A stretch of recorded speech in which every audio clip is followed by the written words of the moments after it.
Okay, so today we're working on a 2009 Chrysler 300. It's got about 42,000 kilometers on it, on very low kilometers. And I find it highly unusual that all of these front end parts are worn out. It's very unusual. Lower ball joint, which is part of the knuckle down there. Front lower control arm. Bushings fatigued in here.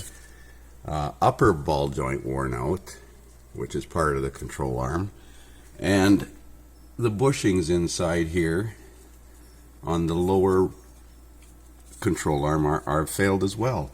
42,000 kilometers on a 2009. Like, that's pretty poor on both sides. Now, I can understand the brakes being rusty from sitting, but man, the bushings are decayed, deteriorated, torn.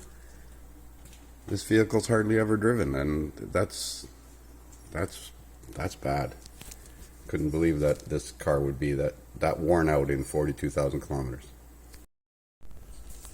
So I'm on the passenger side of this Chrysler 300, 2009 Chrysler 300, and I was going to change the lower ball joint, which is in the steering knuckle down there, so I have to press that in and out. And of course you have to detach this ball joint. It had slight play in it, so I was going to call it anyways, but then the bushing inside there is completely torn, and so is the bushing inside this lower control arm, which I didn't originally call. So now I have to source this lower control arm because this bushing is broken inside there as well. I can't imagine why this thing would have this many parts worn out in only 41,200 kilometers. I mean, that's just a poor design.